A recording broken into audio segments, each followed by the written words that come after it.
born in the presence of the Buddhas of other regions or enjoy happiness among gods and men. Sometimes, he even makes them obtain the vehicles of the Sravakas Pratyeka Buddhas and the Buddhas. He considers the attachment of beings as happiness and, just as an adult, seeing little children amusing themselves together, plays with them first, then gives them other playthings to make them renounce their previous toys. So the bodhisattva disciplines beings by first making them obtain human and divine happiness, then leads them gradually to discover the three vehicles. This is why the sutra says here that he experiences joy and contentment. 5. Sutra. Do not abandon anyone. The bodhisattva saves all beings. Sastra. The bodhisattva who has cultivated well the mind of great compassion has sworn to save beings, and his resolve is strong, so as not to suffer the scorn of the Buddhas and Aryas, so as not to forget his obligations to beings, he does not abandon them. The man who has promised something to someone and who then does not give it is guilty of deception. For these reasons the bodhisattva does not abandon beings. 6. Sutra. The entry into great compassion. The bodhisattva has the following thought. May 1st. For each being, for periods as numerous as the sands of the Ganges, suffer in hell all the torments, as long as this being will not be established in the knowledge of the Buddhas or will not enter into nirvana. If the bodhisattva extends such an effort to all beings of the 10 directions, that is his entry into great compassion. Sastra. On great compassion, see what has been said above. As the Buddha says here, from the beginning, the bodhisattva makes the following resolve concerning beings. For such and such a person in particular, for innumerable periods, I will suffer in his place the torments of hell, and I will pursue my effort until I have led him to accumulate the qualities to become Buddha or to enter into nirvana without residue of conditioning. Question.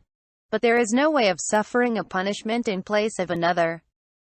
Why then does the bodhisattva make such a vow? Answer. Without a doubt, but this bodhisattva has such strong resolve and loves beings so deeply that if he had the means of substituting himself for the guilty ones, he would do so without hesitation. Moreover, the bodhisattva sees that among people, there are sacrifices to the gods where human flesh is used, human blood and the 5 human internal organs are offered to the Rakshasas, but where substitutions of people are authorized.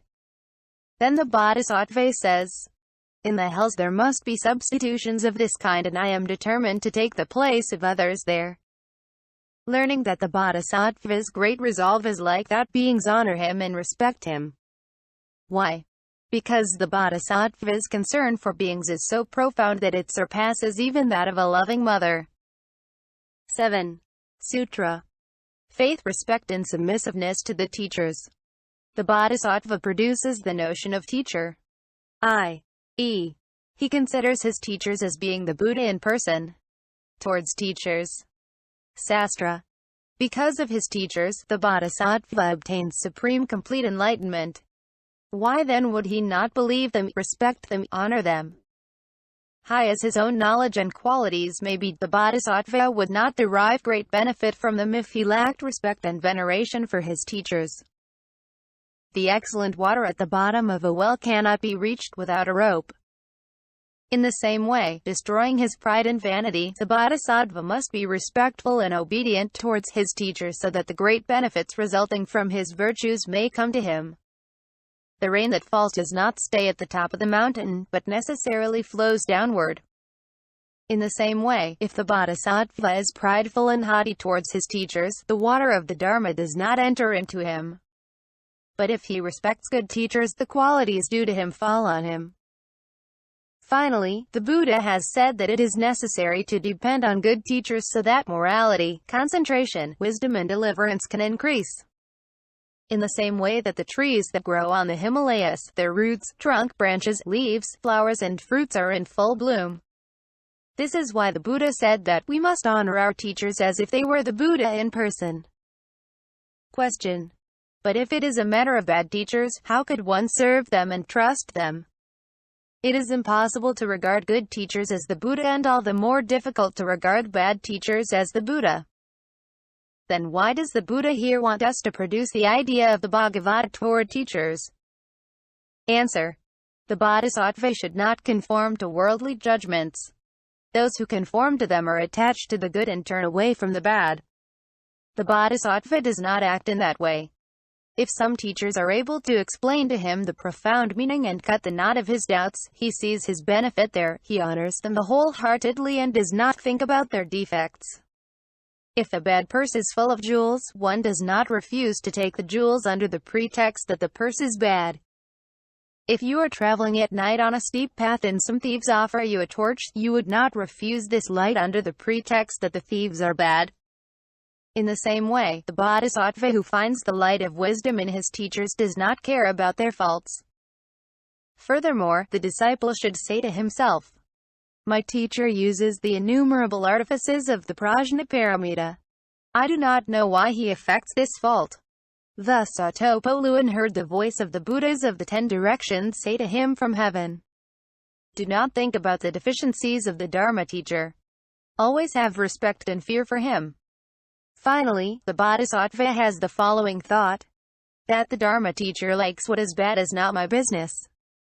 What I desire is only to hear the Dharma and derive benefit from it. A clay or wooden statue, without any real qualities, makes one gain immense merit only by evoking the idea of Buddha. What then should be said about this man capable of preaching the Dharma to people with the skillful means of wisdom? Consequently, although the Dharma teacher may have faults, that is not very important. Towards teachers, the bodhisattva produces the idea of Bhagavat.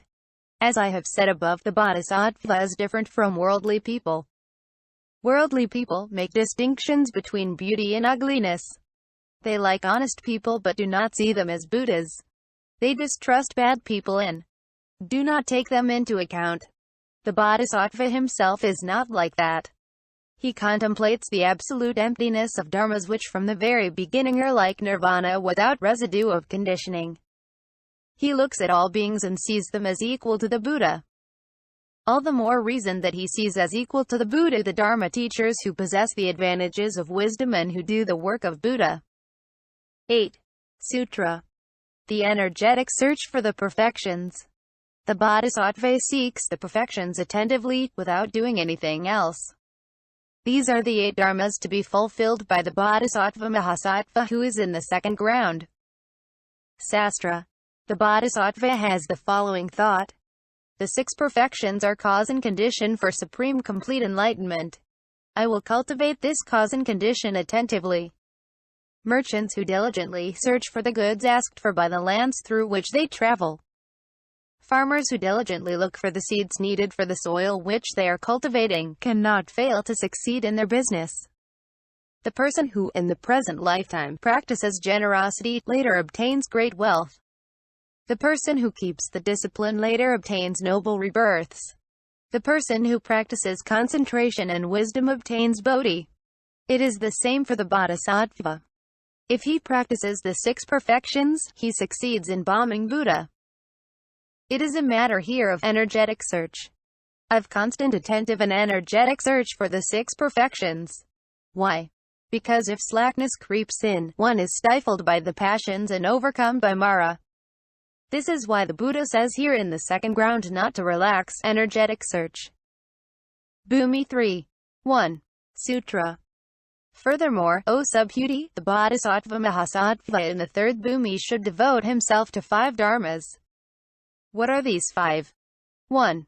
An insatiable desire for learning. What is this insatiable desire for learning in the bodhisattva Mahasattva? The insatiable desire that makes him say, I will remember everything that has been said by the blessed Buddhas in this